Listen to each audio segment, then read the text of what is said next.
سب سے پہلے شکر ہے اللہ سبحانہ و تعالیٰ کا، جس نے مجھے اور ہم سب لوگوں کو یہاں توفیق دی کہ ہم لوگ جماعت کی اسلامی فکر کے تحت یہاں جمع ہو سکیں۔ سبحان اللہ و بحمدہ، سبحان اللہ العظیم۔ اللہ سبحانہ و تعالیٰ کی حمد و ثنا کے بعد یہ بہت ضروری ہے کہ انسان کا شکر ادا کرے، کیونکہ جس نے انسان کا شکر ادا نہیں کیا اس نے اللہ کا شکر ادا نہیں کیا۔ اس جلسے کو اس حالت میں لانے کے لیے تقریباً 150 سے زیادہ لوگوں نے صبح اور شام محنت کی ہے۔ میرے سامنے ایک فہرست ہے اور میں چاہتا ہوں کہ ان تمام ناموں کو پڑھوں تاکہ حوصلہ افزائی ہو لوگوں کی کہ جب وہ کام کرتے ہیں تو لوگوں تک ان کا نام بھی پہنچتا ہے اور آپ لوگ ان کے لیے دعا بھی کر سکیں گے، انشاءاللہ نام لے کر کے دعا کر سکیں گے۔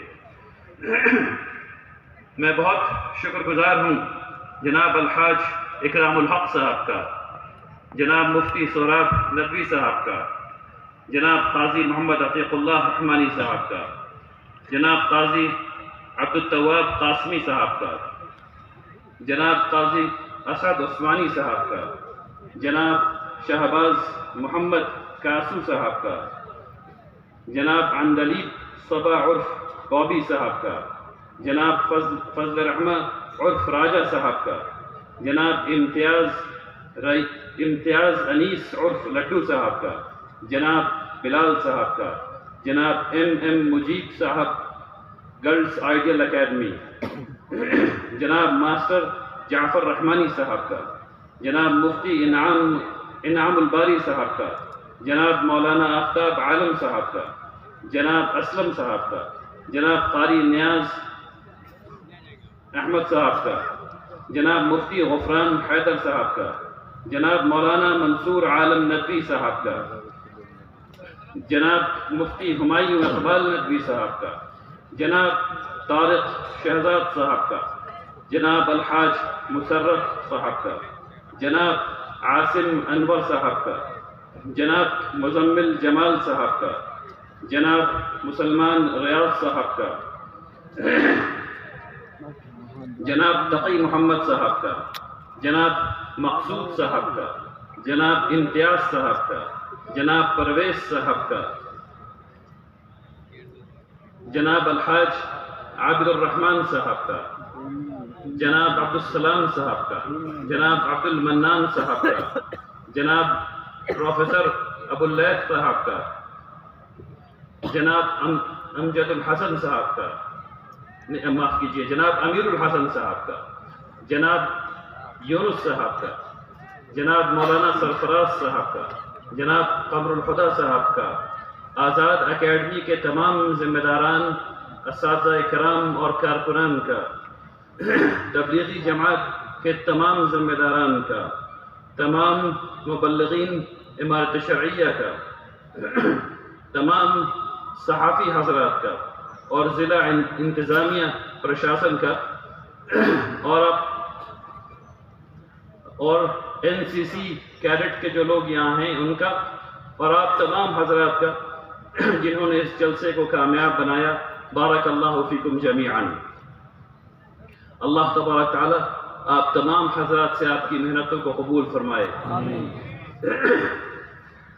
وقت بہت ہو چکا ہے، 11 بج رہے ہیں، لیکن مجھے آپ سے 3 موضوعات پر بات کرنی ہے۔ مجھے آپ سے تعلیم پر کچھ بات کرنی ہے، مجھے آپ سے معاشرے کے سلسلے میں کچھ بات کرنی ہے، اور آپ کی مساجد کے سلسلے میں کچھ بات کرنی ہے، لیکن اس میں وقت کی گنجائش کو انشاءاللہ میں ضرور دیکھوں گا۔ تعلیم کے سلسلے میں ابھی آپ کے سامنے باتیں رکھی گئیں اور ایسی مجالس سے باتیں رکھی جاتی رہی ہیں۔ میں تعلیم کا ایک نقطہ نظر آپ کے سامنے پیش کرنا چاہتا ہوں، اور وہ میں شروع کرنا چاہتا ہوں تعلیم کی اسلامی تاریخ سے۔ وہاں کوئی پریشانی ہو گئی ہے کیا؟ اگر نہیں تو بیٹھ جائیں سب لوگ، انشاءاللہ آپ بیٹھ جائیں گے تو سارے لوگوں کو نظر آئے گا۔ ٹھیک، تو تعلیم کہ اسلامی تاریخ کیا ہے. کیا مسلمان ہمیشہ سے اسی حالت میں تھے جس حالت میں آج ہیں؟ اور جو میں انشاءاللہ اس کے بعد آپ کو بتاؤں گا کہ ہم لوگ کس حالت میں ہیں ابھی. کیا ہمیشہ سے ایسا تھا؟ تو ہم یہ دیکھتے ہیں کہ ایسا بالکل بھی نہیں تھا. کانسٹیٹیوشن کی تاریخ میں، دستور کی تاریخ میں سب سے پہلا دستور یہ پڑھایا جاتا ہے کہ 1395 میں میگنا کارٹا لندن میں لکھا گیا، اور یہ دستور ہے اور یہ غلط ہے. اس سے تقریباً 700 سال پہلے میثاق مدینہ لکھا گیا، اور وہ سب سے پہلا دستور ہے. یہ دستور کے سطح پر مسلمانوں کی بے پناہ بڑی کامیابی ہے، جس نے پورے دنیا کو دستور کا نظام سکھایا. اب اس کے بعد چلیے قانونی پڑھائی پر. اسلامی فقہ آج تک دنیا میں سب سے ایوالوڈ، سب سے ترقی پذیر لا ہے. اس میں کسی کو کوئی شبہ نہیں. اس کے آگے چلیے سائنس کی دنیا میں آتے ہیں. 1866 تک پورے یورپ میں میڈیکل اسکول میں، یعنی میڈیکل کالجز میں، جس کتاب کو پڑھایا جاتا ہے، سرجری کی کتاب کو پڑھایا جا رہا تھا، وہ مسلمانوں کی لکھی ہوئی تھی. 1866 تک مسلمانوں کے بنائے ہوئے آلات، جس شیپ میں انہوں نے بنایا، جس طرز میں انہوں نے بنایا، وہ آج تک استعمال ہو رہا ہے. تھوڑا اور آگے چلیے، فزکس کی طرف چلتے ہیں. فزکس میں جب کسی نے تصور بھی نہیں کیا تھا کہ انسان ہوائی جہاز میں اڑے گا، تو اس سے 400 سال پہلے ابن فرناس نے ہوائی جہاز کا ورکنگ ماڈل بھی بنایا، اور یہ بھی بتا دیا کہ ہوائی جہاز کی دم اگر مڑے گی نہیں تو وہ کبھی اسپیڈ نہیں لے سکتی. اور انسانیت نے اس کے 400 سال بعد 52 لوگوں کی جان کو کھپانے کے بعد یہ سیکھا کہ دم کو مڑنا ضروری ہے. اگر 400 سال پہلے کی کتاب پڑھ لیتے تو 52 لوگوں کی جان نہیں جاتی. تھوڑا اور آگے بڑھیے حساب میں. ہم لوگ کو کہا جاتا ہے کہ ہم لوگ حساب میں کمزور ہیں. حساب کی سب سے اہم موضوعات میں سے ایک ہے الجبر. پوری کتابی عربی کا نام ہے الجبر والمقابلہ، جو مسلمانوں نے لکھی. ہم لوگ اسمارٹ فون استعمال کرتے ہیں، لیپ ٹاپ استعمال کرتے ہیں. یہ کبھی بن ہی نہیں سکتا تھا اگر مسلمانوں نے لاگرتھم کی ایجاد نہیں کی ہوتی. نئے زمانے کی سائنس ہے سوشیولوجی. اس کے والد کون ہیں؟ مسلمان. اور یہ سب لوگ کون ہیں جن کا نام میں لے رہا ہوں؟ یہ سب کے سب عالم ہیں. کوئی مفسر ہے، کوئی محدث ہے، کوئی فقیہ ہے. سب کے سب، کوئی اس میں استثناء نہیں ہے. کیمرہ کس نے بنایا؟ ایک عالم نے بنایا. کیمرے کا جو پرنسپل ہے، پن ہول کیمرہ جسے ہم کہتے ہیں، تمام وہ بچے جو 9th کلاس میں ہیں اور اس مجمع میں ہیں وہ جانتے ہیں کہ میں کیا کہہ رہا ہوں. پن ہول کیمرہ مسلمانوں نے بنایا، آپ کے عالم نے بنایا. یہ اور ایسی 1000 چیزیں ہیں جو گنائی جا سکتی ہیں. ڈیزائن کے مسئلے کو لے لیں. ڈیزائن میں میرا خیال یہ ہے، اگر میں بھول نہیں رہا ہوں تو 7 یا 9 قسم کا ڈیزائن ہے جو زمینوں پر بنایا جاتا ہے. بس اتنا ہی ہے، اور یہ سب کا سب اسپین میں مسلمانوں نے ایجاد کیا ہے. تو ایسا نہیں ہے کہ مسلمان تعلیم سے عاری رہے ہیں، بلکہ حقیقت یہ ہے کہ جب یورپ اندھیرے میں، ظلمت کے اندھیرے میں تھا، تو مسلمانوں کے ہاں تعلیم ہی تعلیم تھی. آپ کو یہ سن کر کے حیرت ہوگی کہ جب یورپ سے وہاں کے پرنس، وہاں کے شہزادے مسلمانوں کے پاس آتے تھے تہذیب سیکھنے کے لیے، وہ سیکھنے کے لیے آتے تھے کہ سائنس کیسے پڑھتے ہیں، وہ سیکھنے کے لیے آتے تھے کہ فقہ کا استعمال کیسے ہوتا ہے، وہ سیکھنے آتے تھے کہ مسلمان کیسے کامیابی حاصل کر رہے ہیں. آپ کو یہ بھی سن کر کے حیرت ہوگی کہ اس وقت جب وہ سیکھ کر کے جاتے تھے تو ان کو ایک نئی چیز ملتی تھی، وہ ہے چھری کانٹا. ہمارے علماء نے چھری کانٹے کا ایجاد کیا، اور ہمارے علماء چھری کانٹے سے کھاتے تھے، اور یورپ کو ہم نے سکھایا کہ چھری کانٹے سے کھاؤ. بات سمجھیے، یورپ کو ہم نے سکھایا ہے کہ چھری کانٹے سے کھاؤ، یورپ نے ہم کو نہیں سکھایا ہے. یورپ کے ہسپتال میں لوگ مر جاتے تھے، سرجری ہوئی مر گئے، سرجری ہوئی مر گئے، یہاں تک کہ ایک ہاسپٹل کو بند کر دینا پڑا کیونکہ جس کی سرجری ہو رہی وہ مر جاتے تھے۔ مسلمانوں کے یہاں سرجری ہوتی تھی وہ بچ جاتے تھے۔ پتہ یہ چلا کہ تمام مسلمان سرجن سرجری کرنے سے پہلے وضو کر رہے ہیں۔ وضو کرنے سے کیا ہوتا ہے؟ ہاتھ صاف ہو جاتا ہے، سارا بیکٹیریا ختم، تو لوگ بچ جاتے ہیں۔ ایک اور بات آپ کو بتاؤں جو بہت عجیب ہو گئی ہے ہم لوگوں کے ساتھ۔ یہ جو اردو کا نمبر ہم لوگوں کے سامنے ہے 1 2 3 4 جو ہم لوگ اردو میں لکھتے ہیں، اصلاً یہ گریک نیومرل ہے، اصلاً یہ انگلش نمبر ہے، اور جو انگلش نمبر ہے 1 2 3 4 اصلاً وہ عربی ہے۔ جو انگریزی والا 1 2 3 4 ہے جس کو پوری دنیا نے اڈاپٹ کیا ہوا ہے، پوری دنیا میں مستعمل ہے، وہ اصلاً عربی نیومرل ہے، اور جو 1 2 3 جو ہم لوگ اردو میں لکھتے ہیں یہ اصلاً گریک نیومرل ہے۔ تو تاریخ کے ساتھ اور مسلمانوں کے ساتھ ایسے کھیل ہو گیا ہے۔ بات سمجھ میں آ رہی کیا ہو گیا ہے؟ ایسے کھیل ہو گیا ہم لوگوں کے ساتھ۔ اب یہ وقت آ گیا ہے کہ ہم لوگ تعلیم کے لیے بیدار ہو جائیں، اپنی تاریخ کے لیے بیدار ہو جائیں۔ جب ہم ایسا کریں گے، جب ہمیں پتہ چلے گا کہ ہم لوگوں نے کیا کیا کارنامے کر لیے ہیں، تب ہم لوگ انشاءاللہ اور اچھا کام کر سکیں۔ اب آئیے، یہ وہ تاریخ تھی، اب آج کی تاریخ پر آتے ہیں۔ آج کی تاریخ بھیانک ہے، تاریخ کہہ رہا ہوں، آج کا حال بھیانک ہے۔ ابھی آج اگر آپ لوگ، میں اعداد و شمار آپ کے سامنے پیش کرنے والا ہوں، اس کو سمجھنے کی کوشش کیجیے۔ یہ مان لیجیے کہ پورے ہندوستان میں صرف 100 مسلمان بچے ہیں۔ یہ مان لیجیے کہ پورے ہندوستان میں صرف 100 مسلمان بچے ہیں، جس میں سے 50 لڑکی اور 50 لڑکے ہیں، اور سب کی عمر صرف 6 سال ہے، اور وہ پہلی جماعت میں پہلے دن داخل ہوئے ہیں۔ صرف 100 بچے ہیں، پہلی جماعت ہے، 6 سال کی عمر ہے، پہلے دن داخل ہوئے ہیں۔ پہلے دن میں اور آپ یہ طے کرتے ہیں کہ اس میں سے 43 بچے انگوٹھا چھاپ رہیں گے، ان کو نہیں پڑھیں گے، پڑھایا جائے گا۔ ان کو ہم لوگ ان کے کلاس سے، ان کے درجے سے نکالتے ہیں اور باہر کر دیتے ہیں کہ ان کو نہیں پڑھائیں گے۔ نہیں پڑھانے کی 1000 وجہ ہو سکتی ہے، لیکن ہمارا معاشرہ، میرا معاشرہ، آپ کا معاشرہ یہ طے کرتا ہے کہ ہم 43 بچے کو نہیں پڑھائیں گے۔ اب اس کے بعد کہانی شروع ہوتی ہے۔ اس میں سے ہم 3.5 بچے کو، سمجھ کے لیے آسان کر دیتا ہوں، 4 بچے کو مدرسے بھیج دیتے ہیں۔ اب وہ بچہ مدرسہ جائے گا 4، باقی جو بچے بچ گئے وہ اب پہلی جماعت سے دوسری، دوسری سے تیسری، ایسے ایسے کرتے 10ویں جماعت تک پہنچتے ہیں۔ جب 10ویں جماعت سے فارغ ہو رہے ہوتے ہیں تو صرف 17 بچے ہم لوگ 10ویں جماعت سے فارغ کروا پا رہے ہیں۔ 17 بچے، 32 بچے بیچ میں لڑک جاتے ہیں۔ 43 پہلے نکال دیے گئے، 32 10ویں جماعت سے پہلے نکال دیے گئے۔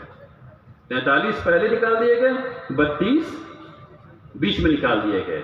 پڑھا لکھا کس نے؟ 4% نے، اور پھر 17% نے۔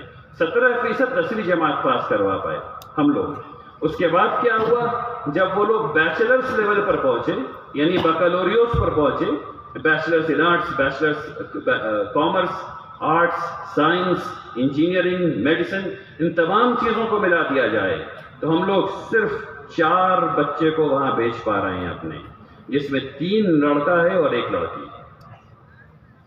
یہ ہے وہ تعلیم کا حشر جو ابھی ہمارے معاشرے میں ہے۔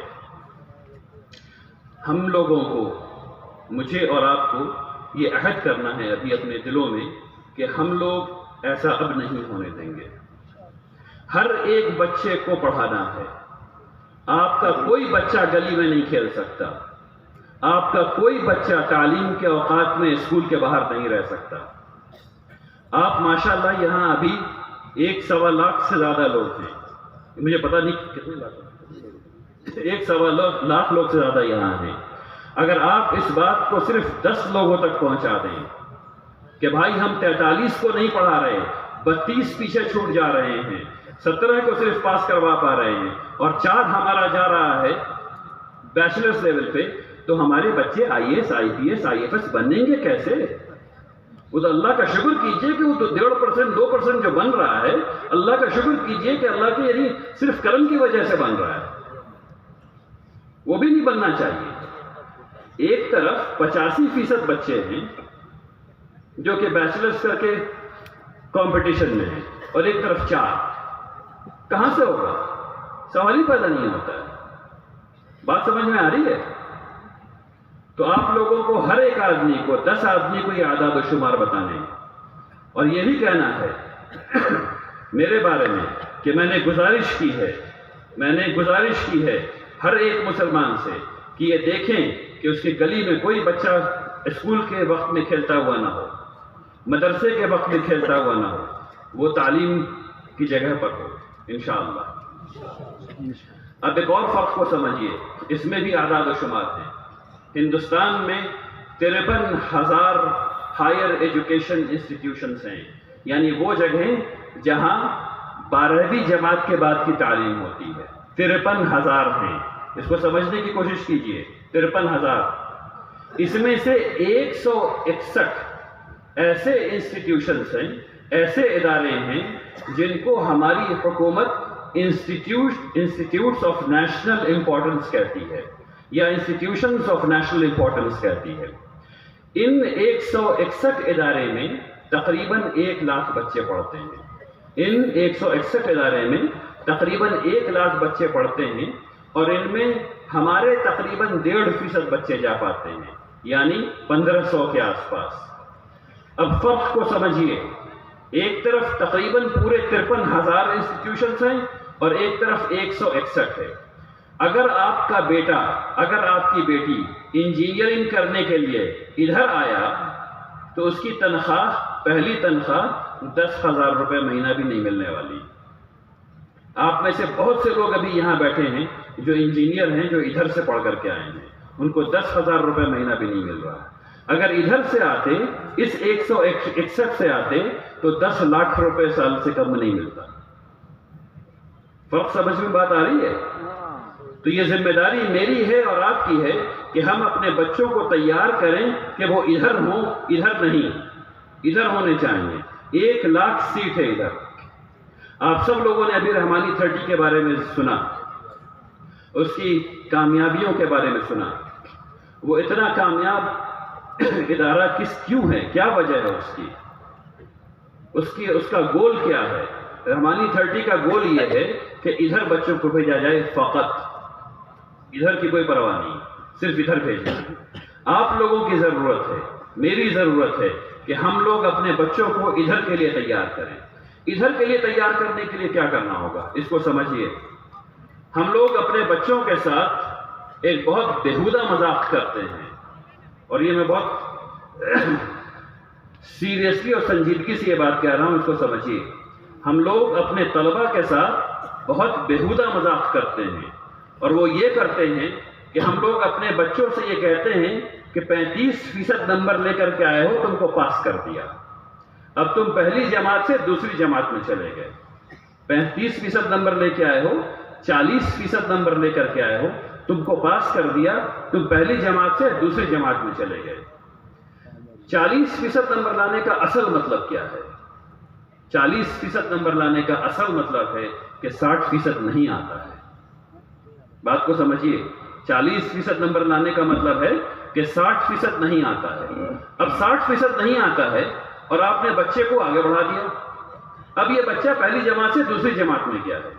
دوسری جماعت کی تمام کتابیں جب لکھی گئیں تو لکھنے والے نے کس بات کو سچ مانا تھا؟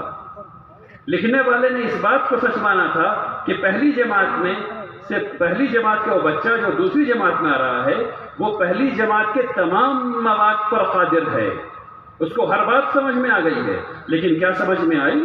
یقیناً نہیں آئی، اس کو تو صرف 40% سمجھ میں آیا ہے۔ میری بات سمجھ میں آ رہی سب کو؟ اس کو صرف 40% سمجھ میں آیا، 60% تو سمجھ میں نہیں آیا۔ اب وہ چلا گیا دوسری جماعت میں، تو اب استاذ محترم کچھ کہہ رہے ہیں، اور وہ یہاں آنے کے بجائے یہاں سے اوپر جا رہا ہے، وہ اوپر جا رہا ہے، اور ہم لوگ کہہ رہے ہیں کہ بچہ ٹیڑھا ہے، بچہ بدتمیز ہے، بچے کو سمجھ میں نہیں آ رہا، بچے کی عقل خراب ہے. یہ وہ بیہودہ مذاق ہے جو ہم لوگوں نے اپنے تعلیمی نظام میں کر رکھا ہے. ہم لوگوں کے ہاں پاس مارکس 30% نہیں، 40% نہیں، 50% نہیں، 80% نہیں، 90% نہیں، صرف اور صرف 100% ہونا چاہیے. اسے کہتے ہیں ماسٹری بیسڈ لرننگ. 100% نمبر لانے کا کیا مطلب ہے؟ امتیاز، تمیز، ایکسلنس؟ بالکل بھی نہیں. 100% نمبر لانے کا صرف مطلب یہ ہے کہ مواد جو توقع تھی مواد کے فہم کی وہ آ گیا ہے، بس اس کے علاوہ کچھ بھی نہیں. 100% نمبر لانے کا صرف مطلب یہ ہے کہ جو مواد سمجھانا تھا وہ سمجھ میں آ گیا، اس کے علاوہ کچھ بھی نہیں کیا. تمیز تو اس کے اوپر کی بات ہے، ایکسلنس تو اس کے اوپر کی بات ہے. تو ہمیں اپنے تعلیمی میں تمام وہ لوگ جو یہاں اسکول چلا رہے ہیں، جو کالج چلا رہے ہیں، جو مدرسہ چلا رہے ہیں، تمام سے گزارش کرتا ہوں کہ آہستہ آہستہ اپنے پاس نمبر کو بڑھائیے. جامعہ رحمانی دارالحکمت میں پاس نمبر 75 ہے. انشاءاللہ آنے والے وقت میں وہ 85 ہوگا، پھر 95 ہوگا. کل مجھ سے شعبہ تخصص فی الافتاء کے جو مدیر صاحب ہیں، انہوں نے مجھ سے آ کر کے پوچھا کہ یہاں جو ہے پاس مارک کیا رکھا جائے؟ وہاں تو 75 ہے، یہاں کیا رکھا جائے؟ میں نے کہا 85، اور انشاءاللہ وہ 85 رکھا جائے گا. اس کے بعد 95 بھی ہوگا. تو میں آپ تمام حضرات سے گزارش کرتا ہوں، آپ سے جو آپ والد ہیں، جو آپ اپنے بچوں کی کاپیوں کو چیک کرتے ہیں، جو دیکھتے ہیں کہ بچے آپ کے کیسے پڑھ رہے ہیں، آپ اگر وہ نمبر کم آ رہا ہے ان کو تو ان کو وہ مواد سمجھ میں نہیں آ رہا ہے. آپ کی ذمہ داری ہے کہ آپ ان کے اساتذہ سے بات کریں اور یہ دیکھیں کہ ان کو مواد سمجھ میں کیسے آئے گا. جب آئے گا تو وہ اسکول کے باہر نہیں نکلیں گے. اس بات کو سمجھیے، 90% بچے جو تعلیم حاصل نہیں کرنا چاہتے وہ اس لیے نہیں کرنا چاہتے کیونکہ مواد ان کو سمجھ میں نہیں آ رہا. بات بالکل واضح ہو گئی، سمجھ میں بات آ گئی؟ الحمدللہ رب العالمین.